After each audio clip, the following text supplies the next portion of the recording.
3 going to Stroger, and then do we have anybody going to Sinai, or do you need me to send someone to Sinai? Everyone that's on this gathering detail, they're all released and hold me down over here at the shooting on 31st and St. Louis. Thank you, everybody. Thank you very much. All right, everybody that was on the detail over at 26th Street, thanks for all your assist. 1006 boy, what color on that? The vehicle looks like it may be a Honda Accord, newer model, like 2020. And the both shooters jumped in the passenger, in the rear, one in the passenger, so there possibly at least 3 heads in the car. Okay, 10-4, 1002 Sam, do you copy that? 1031? Mark 31, go.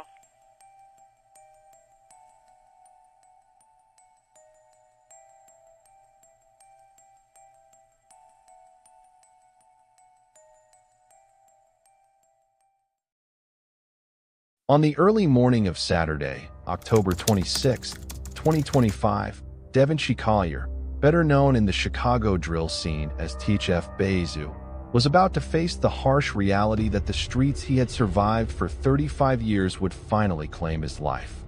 As he stood in a parking lot near La Valita Park in South Lawndale, the 35-year-old rapper had no idea that the dangerous lifestyle he had navigated since his youth in the notorious Cabrini Green housing projects was about to exact its final toll. Bayzoo had beaten the odds before, surviving multiple arrests, a murder charge that he was ultimately acquitted of, weapons charges, and the violent gang wars that plagued Chicago's South Side. He had turned his experiences into music, collaborating with some of drill music's biggest names like King Von and Lil Durk. But that morning, as gunfire erupted from multiple directions, filling the air with the sounds of rifle and handgun rounds, Bayzoo would not be as fortunate. The streets that had made him would be the same streets that took him away. At approximately 3 a.m. on Saturday, October 26, 2025, Chicago police responded to reports of multiple shots fired near 3130 South St. Louis Avenue in the South Lawndale neighborhood, just blocks away from La Valita Park. When officers arrived at the scene, they discovered a chaotic aftermath that spoke to the intensity of the violence that had just transpired. The crime scene told a story of a targeted and overwhelming attack. Investigators recovered 20 rifle casings and 19 9mm handgun casings scattered across the parking lot, a total of 39 shell casings that painted a picture of sustained gunfire from multiple weapons. 5 vehicles in the immediate vicinity had been struck by bullets, their windows shattered and bodies riddled with holes, evidence of the indiscriminate nature of the assault. 3 men had been shot in the attack. A 35-year-old man, later identified by witnesses as THF Bayzoo, had been shot in both the abdomen and torso, critical wounds that would prove fatal. A 42-year-old man suffered multiple gunshot wounds to the arm, back, and lower body, his injuries severe but survivable. A 39-year-old man was shot in the ankle, the least critically wounded of the 3 victims. All 3 men were immediately transported to area hospitals, but for Bayzoo, it would be too late. Despite the efforts of paramedics and emergency room doctors, Devonshire THF Bayzoo Collier succumbed to his injuries. He was pronounced dead, becoming yet another casualty in Chicago's ongoing epidemic of gun violence. The news sent shockwaves through the drill music community, as Bayzoo was not just another rapper. He was a respected figure, a Day One affiliate of Lil Durk's Only the Family, THF Collective, and a close friend of the late King Von. The circumstances of the shooting remain under investigation, with no suspects immediately taken into custody. Chicago police continue to review surveillance footage from nearby businesses and appeal to witnesses who may have seen something that morning. But in a neighborhood where cooperation with police is often viewed with suspicion, finding answers would prove challenging. To understand how Devonshire Collier became THF Bayzoo, and ultimately how he found himself in that parking lot on that fatal morning, one must understand the environment that shaped him. Bayzoo grew up in Chicago's infamous Cabrini Green housing projects, a place synonymous with poverty, violence, and neglect. a place that had become one of the most notorious public housing developments in American history. Cabrini Green, located on Chicago's near north side, was a complex of high-rise apartment buildings that had once been built with hopeful intentions in the 1940s and 1950s. Named after St. Francis Xavier Cabrini, an Italian-American nun who had worked with the poor, the projects initially housed working-class families and veterans returning from World War II. The Francis Cabrini row houses, completed in 1942, were followed by the red brick reds of the Cabrini extension in 1957, and finally the white concrete whites of the William Green homes in 1962. But by the time Bayzoo was born, Cabrini Green had transformed into something far different from its founder's vision. Decades of failed housing policies, systematic disinvestment, white flight to the suburbs, and discriminatory practices had turned the once integrated development into a segregated, predominantly African-American community plagued by gang violence, drug trafficking, and extreme poverty. The project sat in the shadow of Chicago's wealthy Gold Coast neighborhood, a cruel juxtaposition that highlighted the city's stark racial and economic divides. For young Devonshire Collier, growing up in Cabrini Green meant navigating a world where survival often required joining a gang for protection. The projects were controlled by various factions of larger Chicago street organizations: the Black Disciples, the Mickey Cobras, the Vice Lords, and the Gangster Disciples all vied for territory within the towers. Violence was a constant presence. Snipers would fire from high-rise windows. Stairwells became death traps. Children learned to recognize gunfire before they learned to read. In a later interview with No Jumper, Bayzoo would candidly discuss his passion for crime while growing up in Cabrini Green, acknowledging that the streets had shaped him from a young age. He got into trouble early, learning the codes and rules of gang life, because it was the only option for survival in an environment where legitimate opportunities were scarce and danger lurked around every corner.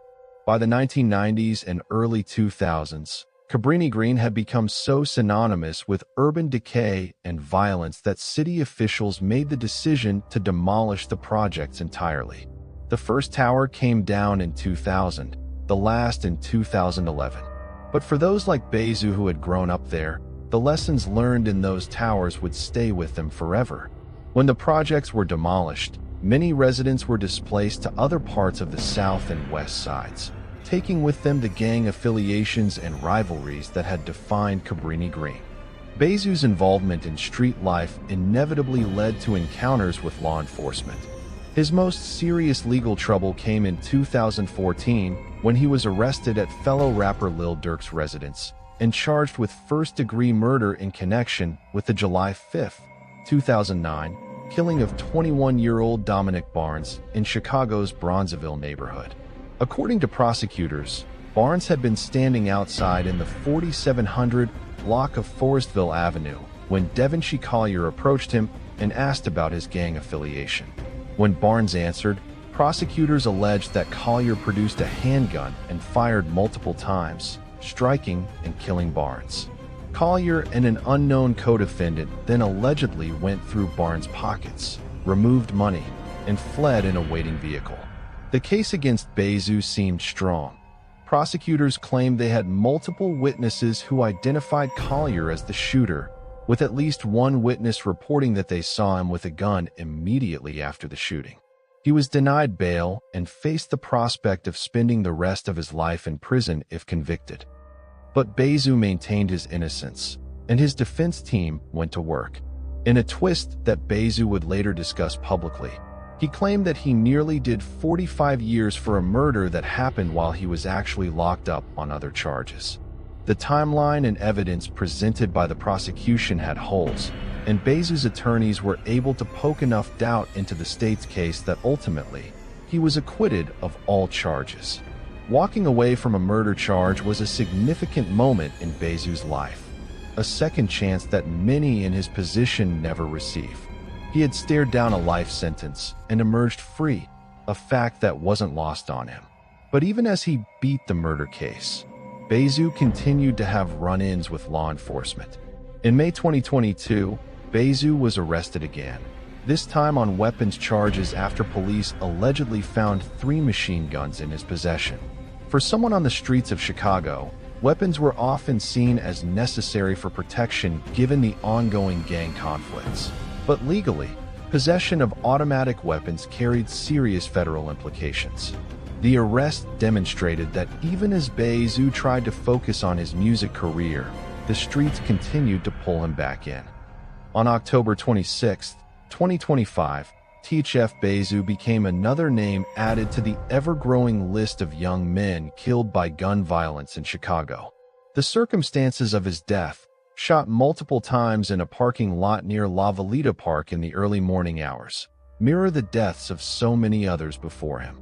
The investigation continues, with police searching for answers and justice for his family. For the drill music community and ODF, Bayzoo's death represents another devastating loss. First King Von in 2020, then the arrest and federal charges against Lil Durk in 2024, and now Bayzoo's murder in 2025. The collective that had provided brotherhood, opportunity, and purpose for so many young men from Chicago's South Side was being decimated. As friends, family, and fans mourned Bayzoo's passing, they were left to grapple with familiar questions. When will it end? How many more young lives will be lost? What will it take to break this cycle of violence that has claimed generation after generation of Chicago's youth? Devonshire THF Bayzoo Collier was 35 years old when he died. He had survived Cabrini Green, multiple arrests, a murder charge, and decades of gang warfare. He had collaborated with some of drill music's biggest names and had built a loyal following for his authentic, gritty music. But in the end, the streets proved stronger than all of his survival instincts, all of his talent, and all of his aspirations for something better. May his story serve not just as another cautionary tale, but as a call to action, to address the root causes of violence in Chicago's most vulnerable communities, to create opportunities where currently there are none, and to break the cycles that have claimed far too many lives for far too long. Rest in peace, THF Bayzoo. Gone but not forgotten. May his music and his memory live on, and may those he left behind find some measure of peace and justice in the days to come.